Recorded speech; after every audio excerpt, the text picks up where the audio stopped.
भारत में 7 लाख वर्ग किलोमीटर से ज्यादा जंगल है, लेकिन इसमें कुछ ऐसे इलाके हैं जहां आज तक इंसान का पैर नहीं पड़ा, जहां सरकार का कोई नक्शा नहीं पहुंचा, जहां वन अधिकारी भी अकेले जाने से मना कर देते हैं। यहाँ ऐसे कबीले हैं जो बाहरी इंसान को देखते ही मार देते हैं। ऐसी जमीन है जहाँ से अज्ञात गैस निकलती है जो 3 दिन में जान ले लेती है। ऐसी आवाजें हैं जो किसी जानवर की नहीं, और ऐसे रास्ते हैं जहां से लोग गए लेकिन कभी वापस नहीं आए। आज हम बात करेंगे भारत के उन 10 जंगलों की जो खूबसूरत दिखते हैं लेकिन अंदर से मौत का जाल है। आप देख, भारत का सबसे पूर्वी कोना म्यांमार की सीमा से सटा हुआ, यहाँ है नामदफा राष्ट्रीय उद्यान, भारत का तीसरा सबसे बड़ा राष्ट्रीय उद्यान, 1200 वर्ग किलोमीटर में फैला हुआ, इतना घना कि दोपहर में भी अंदर अंधेरा रहता है, इतना गहरा कि आज तक इसका पूरा नक्शा नहीं बना। इस जंगल में समुद्र तल से 200 मीटर से लेकर 4000 मीटर तक की ऊंचाई है, यानी एक ही जंगल में उष्णकटिबंधीय घना जंगल भी है और बर्फीली चोटियां भी। और इसी वजह से यहाँ का मौसम 1 घंटे में बदल जाता है। सुबह धूप, दोपहर घना कोहरा, शाम को बारिश और रात को ऐसा अंधेरा जिसमें हाथ भी नहीं दिखता। इस जंगल में आज भी एक ऐसा कबीला रहता है जिसे दुनिया नहीं जानती, जिसे सरकार ने कभी नहीं देखा। नाम है लिस्सू। ये कबीला जंगल के सबसे गहरे हिस्से में रहता है। इनकी अपनी भाषा है, अपने नियम है, और उन नियमों में सबसे पहला नियम ये है कि बाहरी इंसान इनके इलाके में नहीं आएगा। जो आया उसे वापस नहीं जाने दिया जाएगा। 1994 में एक भारतीय वन अधिकारी इस जंगल के गहरे हिस्से में गया सरकारी काम से। उसके साथ 4 लोग थे, 5 हो गए, 4 वापस आए। वो अधिकारी नहीं आया, लाश भी नहीं मिली, सिर्फ एक जूता मिला जंगल के बीच, खून के धब्बों के साथ। जांच हुई, रिपोर्ट लिखी गई और फिर वो रिपोर्ट सरकारी फाइलों में दब गई। स्थानीय चकमा आदिवासी कहते हैं कि नामदफा के जंगल में रात को एक ऐसी आवाज आती है जो किसी जानवर की नहीं होती, इंसान जैसी लेकिन इंसान की नहीं, और जो उस आवाज की तरफ चला गया वो कभी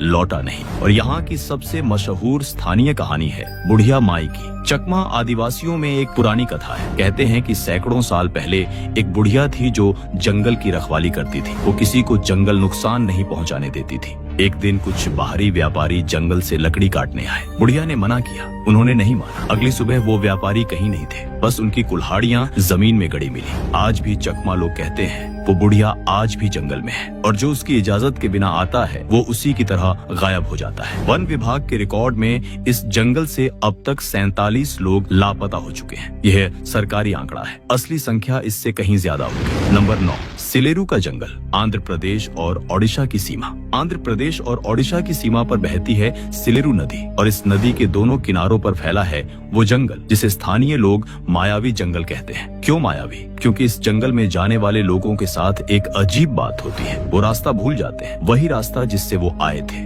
कंपास उल्टा चलने लगता है, सूरज की दिशा गलत लगने लगती है, जैसे जंगल खुद उन्हें घुमा रहा हो। वैज्ञानिक कहते हैं इस इलाके में जमीन के नीचे लौह अयस्क की भारी मात्रा है जो कंपास और जीपीएस को गड़बड़ा देती है। ये बात सच भी है, लेकिन विज्ञान के पास एक सवाल का जवाब नहीं है। जब जीपीएस भी काम नहीं करता, जब कंपास भी झूठ बोलता है, जब सूरज भी दिशा नहीं बताता, तो आखिर रास्ता कैसे मिलेगा? स्थानीय कोंड आदिवासी एक और कहानी सुनाते हैं। वो कहते हैं इस जंगल में एक देवी रहती है जिनका नाम है वन देवी, और वो देवी उन लोगों को बाहर नहीं जाने देती जो उनकी इजाजत लिए बिना आते हैं। और यहाँ की सबसे पुरानी स्थानीय कहानी है नीली आग की। कोंड बुजुर्ग कहते हैं कि सैकड़ों साल पहले एक राजा इस जंगल में शिकार करने आया था। वो इतना आगे चला गया कि रास्ता भूल गया। 3 दिन भटकने के बाद उसने देखा कि जंगल के बीच एक नीली आग जल रही है। वो आग की तरफ गया और फिर कभी नहीं दिखा। उसके सैनिक उसे ढूंढते रहे, उन्हें सिर्फ उसका घोड़ा मिला, अकेला खड़ा था, कांप रहा था, और उसकी आंखों में ऐसा डर था जो किसी जानवर की आंखों में नहीं होता। आज भी कोंड आदिवासी कहते हैं कि सिलेरू जंगल में रात को नीली आग दिखे तो उसकी तरफ कभी मत जाओ, क्योंकि जो गया वो उस राजा की तरह हमेशा के लिए चला जाता है। नंबर 8, गढ़चिरौली का जंगल, महाराष्ट्र का गढ़चिरौली जिला भारत के सबसे पिछड़े जिलों में से एक, और यहाँ का जंगल भारत के सबसे खतरनाक इलाकों में से एक। ये जंगल खतरनाक है 2 कारणों से। पहला कारण है नक्सल। गढ़चिरौली का जंगल दशकों से नक्सली गतिविधियों का केंद्र रहा है। 2010 में यहाँ एक ही दिन में 76 सीआरपीएफ जवान शहीद हुए थे। ये भारतीय सुरक्षा बलों के इतिहास का सबसे बड़ा एकल हमला था। आज भी इस जंगल के कई हिस्सों में सुरक्षा बल दल बनाकर जाते हैं, अकेले नहीं। लेकिन दूसरा कारण ज्यादा रहस्यमय है। गढ़चिरौली के गोंड आदिवासी एक जगह की बात करते हैं जिसे वो मृत्यु की घाटी कहते हैं। एक ऐसी घाटी जहाँ पेड़ों पर पत्ते नहीं उगते, जहाँ पक्षी नहीं आते, जहाँ जानवर भी नहीं जाते। बुजुर्ग कहते हैं वहाँ जो गया वो 3 दिन में मर जाता है, बिना किसी बीमारी के, बिना किसी चोट के। 2003 में एक भारतीय भूवैज्ञानिक दल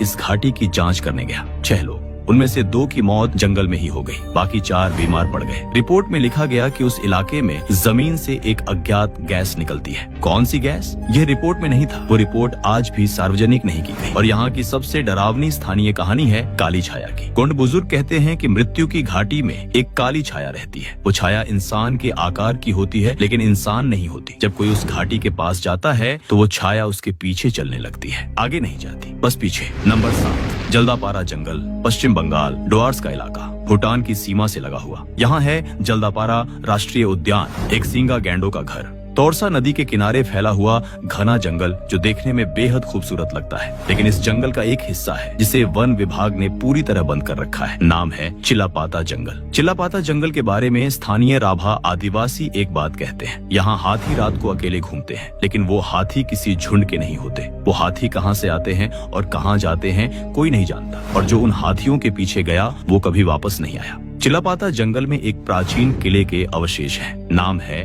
महाकाल किला। ये किला किसने बनाया, कब बनाया, इसका जवाब इतिहासकारों के पास नहीं है। लेकिन इस किले के बारे में स्थानीय लोग कहते हैं कि रात को यहाँ रोशनी दिखती है, किसी लालटेन जैसी, और वो रोशनी एक जगह से दूसरी जगह जाती रहती है, जैसे कोई पहरा दे रहा हो। वन विभाग के कई कर्मचारी जो रात की ड्यूटी पर यहाँ तैनात रहे हैं, वो बताते हैं कि उन्होंने कई बार उस रोशनी को देखा और हर बार उनके रोंगटे खड़े हो गए, क्योंकि वो रोशनी किसी टॉर्च जैसी नहीं थी। वो रोशनी सांस लेती थी, धीरे धीरे, जैसे कोई इंसान सांस लेता है। नंबर 6, नौकरिक जंगल, मेघालय, बादलों का घर, और यहाँ है नौकरिक राष्ट्रीय उद्यान, भारत के उत्तर पूर्व का एक ऐसा जंगल जहाँ सरकार ने खुद प्रवेश बंद किया हुआ है। आधिकारिक कारण है जैव विविधता की सुरक्षा, लेकिन असली कारण कुछ और है। नौकरिक जंगल गारो आदिवासियों का पवित्र स्थान है, और गारो आदिवासियों के अनुसार इस जंगल में एक ऐसी शक्ति निवास करती है जो बाहरी लोगों को पसंद नहीं करती। वो कहते हैं जंगल के बीच में एक ऐसा स्थान है जहाँ पेड़ एक वृत्त में उगे हैं, और उस वृत्त के अंदर जो भी कदम रखता है उसे अगले 7 दिनों में कुछ न कुछ बुरा होता है। 2015 में मेघालय के एक पत्रकार ने इस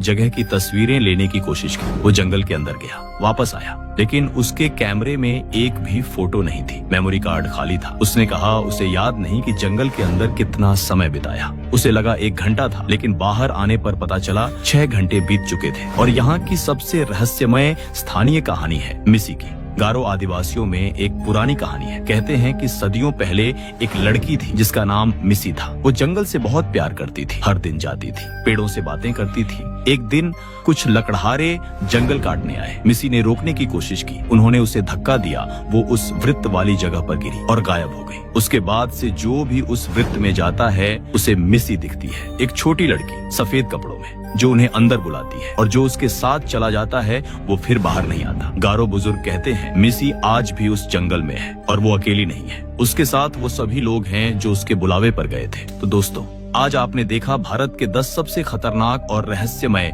जंगलों की कहानी। ये जंगल सिर्फ पेड़ों और जानवरों की कहानी नहीं है, ये उस भारत की कहानी है जिसे हम अभी तक जानते नहीं, जो हमसे छुपा है, जो शायद हमेशा छुपा रहेगा। अगर यह वीडियो आपको अच्छी लगी तो इसे लाइक कीजिए, अपने उस दोस्त को शेयर कीजिए जो रहस्यों में रुचि रखता हो, और अगर अभी तक सब्सक्राइब नहीं किया तो अभी कर लीजिए, बेल आइकन भी दबा दीजिए। अगली वीडियो में हम लेकर आएंगे एक और ऐसा रहस्य जो आपकी दुनिया बदल देगा।